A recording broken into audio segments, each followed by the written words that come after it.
Stick with us on Sports Extra, where we'll hear post-game sound from some of those Chiefs, and we'll break down every minute of that nail-biting finish. Live at Arrowhead Stadium with Lauren Michelson, I'm Kathleen Gomez, KOMU8 Sports.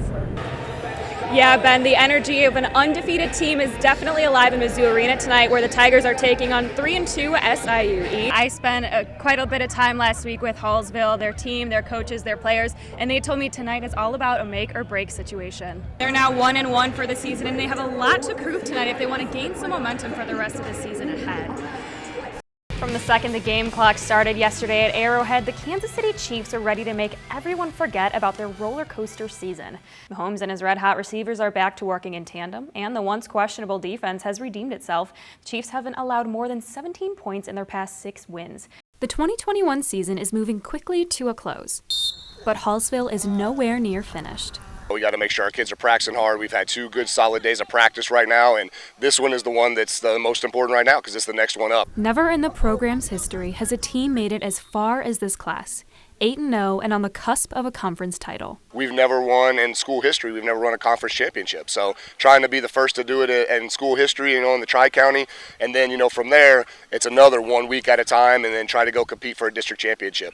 For some players, the game at Boonville is just another game in their quest for the title. They're a good team and all, well coached and all that, but last year was a fluke, so I think we can surely go out there and beat them. But for others, every game is different. We can definitely win the game if we put our minds to it and just don't stop believing like we did against Blair Oaks. We just kept at it. Boonville has just 1 loss this season and have looked sharp every Friday night. But this doesn't seem like a concern for Hallsville. We've beaten teams that they haven't, and I feel like we have a good chance of winning.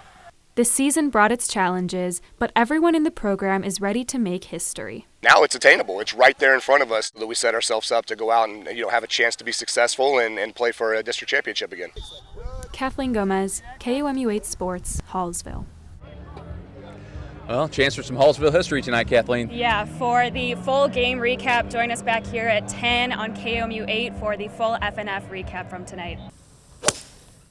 Oh no, oh my God. At just 3 years old, Jack Parker picked up his first golf club and his first drawing pencil. At the intersection of passion and patience are Parker's top talents, golf and art.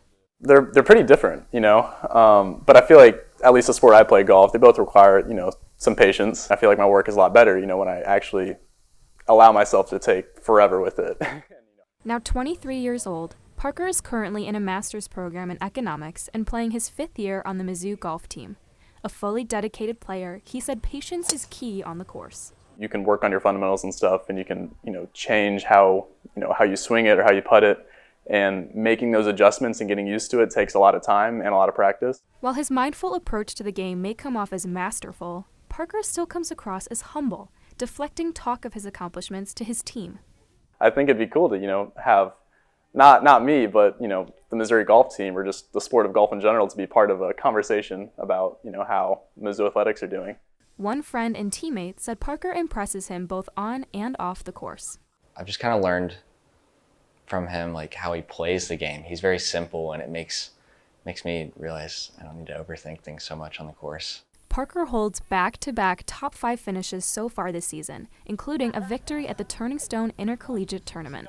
That event has always been really special for me because it's the only one that I've had family come see because my grandparents live pretty close to theirs. Not every day can be perfect weather for golf, but when this happens, Parker goes back to the drawing board.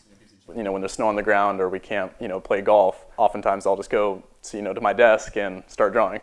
Just like the course, where you need a long and short game, Parker draws and paints, but he prefers drawing the most. I personally think I'm better at drawing, but I feel like I'm not bad at painting. Boone said he's fascinated by his friend's hidden talent.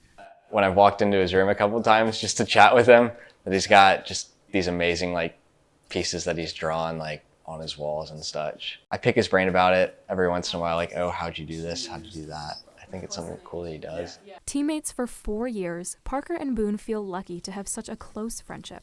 He's kind of like a big brother to me. At least it's gotten to be that way. We've just kind of grown together.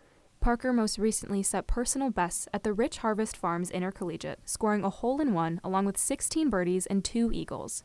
With talents like these, there's no stopping him anytime soon. Golf and drawing are very, in some ways, similar in my head, where I'd be happy to do either one on a daily basis. Kathleen Gomez, KOMU 8 Sports, Columbia.